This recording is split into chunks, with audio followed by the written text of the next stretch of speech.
নলবাৰীত বন্ধৰ প্ৰভাৱ কেনেধৰণৰ সেই কথা জনাবলৈ পোনপটীয়া সম্প্ৰচাৰত উপস্থিত আছে নলবাৰীৰ সাংবাদিক ভাস্কৰ জ্যোতি ডেকা। মই ভাস্কৰৰ সৈতে পোনে পোনে সংযুক্ত হ'বলৈ বিচাৰিছো। ভাস্কৰ, জনাওক নলবাৰীত প্ৰভাৱ কেনেধৰণৰ? চাওক, ট্ৰেড ইউনিয়নসমূহে আজি যি দেশজোৰা ধৰ্মঘটৰ আহ্বান কৰিছিল সেই আহ্বানৰ মিশ্ৰিত প্ৰভাৱ নলবাৰীৰ পৰা দেখিবলৈ পোৱা গৈছে। এই মুহূৰ্তত নলবাৰী ২৭ নং ৰাষ্ট্ৰীয় ঘাইপথত উপস্থিত আছোঁ। এই ৰাষ্ট্ৰীয় ঘাইপথৰ পৰিৱেশটো যদি চায় তেতিয়াহ'লে দেখিবলৈ পাব এই যি আচলতে ধৰ্মঘটৰ আহ্বান জনোৱা হৈছিল, ট্ৰেড ইউনিয়নসমূহে আহ্বান জনোৱা এই ধৰ্মঘটৰ মিশ্ৰিত প্ৰভাৱ নলবাৰীত পৰা দেখিবলৈ পোৱা গৈছে। আৰু এই ধৰ্মঘটৰ সময়ছোৱাত ৰাষ্ট্ৰীয় ঘাইপথ হওক বা পথত যাতে কোনো ধৰণৰ অপ্ৰীতিকৰ পৰিস্থিতিৰ সৃষ্টি নহয় তাৰ বাবে নলবাৰী আৰক্ষী যথেষ্ট সষ্টম হৈ থকা দেখিবলৈ পোৱা গৈছে। এই মুহূৰ্তত দেখুৱাইছোঁ, সতীৰ্থ পৰাকে দেখুৱাব এই ধৰণে নলবাৰী আৰক্ষী যথেষ্ট সষ্টম হৈ আছে।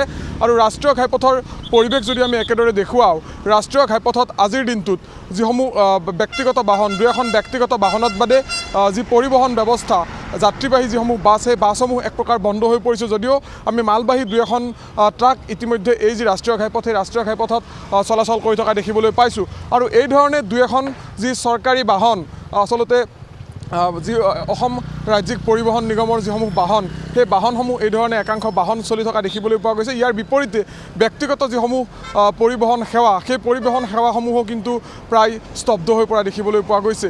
আৰু আজিৰ দিনটোত যি দেশজোৰা ধৰ্মঘটৰ আহ্বান কৰা হৈছিল আৰু এই আহ্বানৰ যি প্ৰভাৱ, সেই প্ৰভাৱ প্ৰতিটো প্ৰান্ততে কিছু পৰিমাণে পৰা দেখিবলৈ পোৱা গৈছে। নলবাৰীৰ পৰিৱেশটো আমি যিহেতু দেখুৱাই আছোঁ, নলবাৰীত এই বন্ধৰ মিশ্ৰিত প্ৰভাৱ পৰা দেখিবলৈ পোৱা গৈছে। যিধৰণে বন্ধৰ আহ্বান জনোৱা হৈছিল, সেই বন্ধৰ যি প্ৰভাৱ, সেই প্ৰভাৱ এই মুহূৰ্তত আমি দেখুৱাইছোঁ। মিশ্ৰিত প্ৰভাৱ পৰিছে, কিন্তু যিসমূহ সামগ্ৰী কঢ়িওৱা বাহন বা ইন্ধন কঢ়িওৱা বাহন, সেই সামগ্ৰী অথবা ইন্ধন কঢ়িওৱা বাহনসমূহ এই মুহূৰ্ততো ৰাষ্ট্ৰীয় ঘাইপথত চলাচল কৰি থকা দেখিবলৈ পোৱা গৈছে। ঠিক একেদৰে দেখিবলৈ পোৱা গৈছে যিসমূহ চৰকাৰী পৰিবহণ সেৱা, সেই চৰকাৰী পৰিবহণ সেৱা কিন্তু এতিয়াও অব্যাহত আছে। আৰু 10টাকৈ যি ট্ৰেড ইউনিয়ন, সেই 10টাকৈ ট্ৰেড ইউনিয়নে এই বন্ধৰ আহ্বান জনাইছিল। আৰু এই বন্ধৰ ফলত দেখিবলৈ পোৱা গৈছে বিভিন্ন প্ৰান্তৰ দৰে নলবাৰীতো মিশ্ৰিত প্ৰভাৱ পৰা দেখিবলৈ পোৱা গৈছে। আৰু কেইবাটাও দাবী সম্বলিত যি স্মাৰক পত্ৰ তেওঁলোকে প্ৰস্তুত কৰিছিল। দীৰ্ঘদিন ধৰি যি ট্ৰেড ইউনিয়নসমূহে যিসমূহ দাবী কৰি আহিছিল, সেই দাবীসমূহ চৰকাৰে মানি নোলোৱাৰ পৰিপ্ৰেক্ষিতত এই ধৰণে আজিৰ দিনটোত ধৰ্মঘটৰ আহ্বান জনাইছিল। আৰু এই ধৰ্মঘটৰ যি মিশ্ৰিত প্ৰভাৱ, সেই মিশ্ৰিত প্ৰভাৱ পৰা দেখিবলৈ পোৱা গৈছে। আৰু মই পুনৰ কৈছোঁ যে নলবাৰীত এই বন্ধৰ সময়ছোৱাত কোনো ধৰণৰ যাতে অপ্ৰীতিকৰ পৰিস্থিতিৰ সৃষ্টি নহয়, বা ধৰ্মঘটৰ আহ্বান কৰা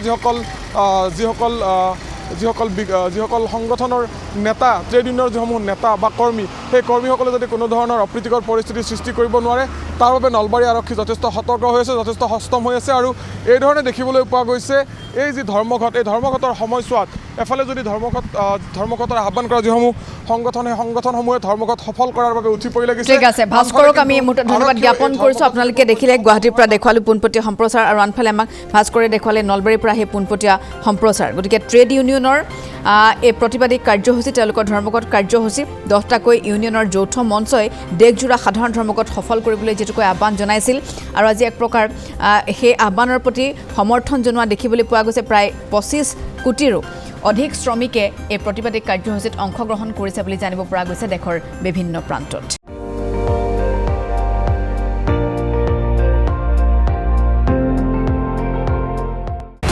আপুনি চাই আছে ND24, সৰ্বশ্ৰেষ্ঠ নহয়, সৰ্বোত্তমৰ দৌৰ।